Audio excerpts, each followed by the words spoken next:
Okay, let's move right on, and to keep the market chatter going, let's welcome on board Sunil Subramaniam, the CEO of Sundaram Mutual. Hi, Mr. Subramaniam, thanks much for coming on board. Just want to get your perspective on the pharma space. We were just looking at the con call bites of Aurobindo Pharma, but while most big guys have disappointed on the earnings front, but we're also at the same time seeing a lot of investor interest which is building up in the pharma space over the last couple of months. Where do you stand as far as the sector is concerned? For us, the sector as a whole, to take pharma, we split it into three categories. One is the generic pharma drugs, second is the healthcare and the related industries, and third is the product-based companies which are there. So, if you look at it from that perspective, we are quite bearish on the generic, because both the political risk, which is quite high in terms of pricing pressure, FDA and all of those kind of pressures. The healthcare industry, however, I think is a booming medical tourism business, domestic oriented. We think that's a reasonable space to play out, and the product one is a very high risk, high reward bet. So, unless we have a very clear view, for example, we have some closed-ended funds which are 5-year closed-ended, in those we do take those high risk, high reward bets, but in a generic, kind of general diversified fund, it's quite a risky space. So, we are underweight relative to the index in pharma.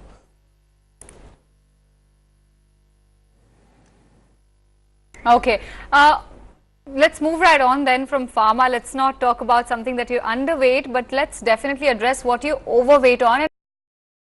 Agriculture and rural space is something that you're betting on, but of course there are a lot of offshoots of that. There's two-wheelers, there's chemicals and fertilizers, farm equipment, so many subsets. Which is the one subsector that you're bullish on the most? We think that the rural consumption, the move from the FMCG to the consumer durables, to automobiles, to the high-end entertainment media, we think the change in the demographic pattern, along with that is the younger population, along with the rising per capita income, we believe will make the urbanization, that is the rural India is becoming more and more urban, and hence consumer goods like washing machines, televisions, two-wheelers, cars, we believe that the growth rate of these are going to far outpace the broader consumption rate of growth in rural India.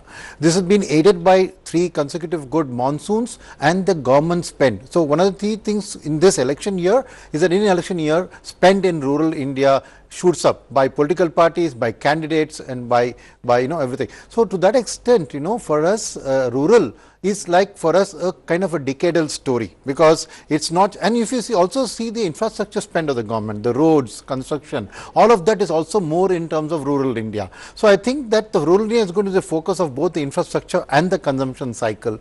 So, we are very, very bullish, and one of the reasons as a fund house we are overweight is because we are probably one of the few fund houses to have a dedicated rural and consumption fund, right, which is upwards of about 2,000 crores in terms of size. So, that means that our calls on the rural sector are something that are well researched and with a 3 to 5 year outlook, and we remain bullish on the broader space there. Hi Sunil, Nantha from the New Delhi studio. So you're staying so bullish on rural India just ahead of the 2019 general elections, state elections coming up. Crude is on the boil, the fisc is under threat. That means not good news for social welfare schemes, but on the other hand, the government has to stay populist ahead of 2019 general elections. Yeah, you put it right. Yes, the country risk premium would go up, because in this election year, there will be slight slippages in the deficits, fiscal deficits. Oil price reading through could lead to higher inflation, hence the government could make the oil marketing companies absorb more of that to keep inflation under cool. So, yes, the long term pure economic track record of the government probably is going to be a little bit under challenge this year, but like I said, ultimately all that spent in the economy is going to come through as consumption. So, I think that the one sector which is really going to benefit is consumption with a rural India tilt in the next 12 to 18 months, right, for all those factors that you mentioned. But yes, longer term infrastructure might take a little bit of a backseat in this year, but I think post elections, I think that should come back on track. But then that's bad news for your fund, right? To our fund, absolutely. That's what I was trying to point out. Absolutely.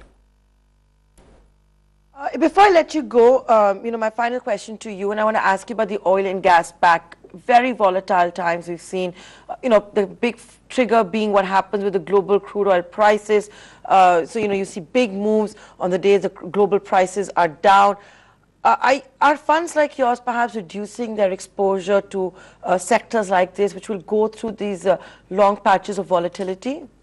Well, I think about a year ago itself, we took a underweight call on the energy sector, and that continues. So no need for us to take a fresh underweight position on that. We are already a position on the wrong side in terms of the energy sector, because not only is the oil price pressure there, I think as a power surplus country also for us now, power prices are also going to be headed down. So there is pressure on that sector from an earnings perspective, and we've been underweight quite some time. And given right through, and we have the winter season coming up, heating season coming up, again demand for oil is going to go up, and there are political pressures. So I think our short-term outlook is to remain underweight on that broader energy sector. Okay, Mr. Subramaniam, we'll let you go on that note. Thanks a lot for joining us in the studios, as well as giving us your perspective, like always, on different sectors of the market. Meantime, keeping it with the market chatter, Milind Karmakar of Dalal and Brocha Stockbroking gives a complete lowdown on consumption space and retail stocks in particular. He believes India will continue to do very well while investing in the consumption sector. Listen in to what his rationale is.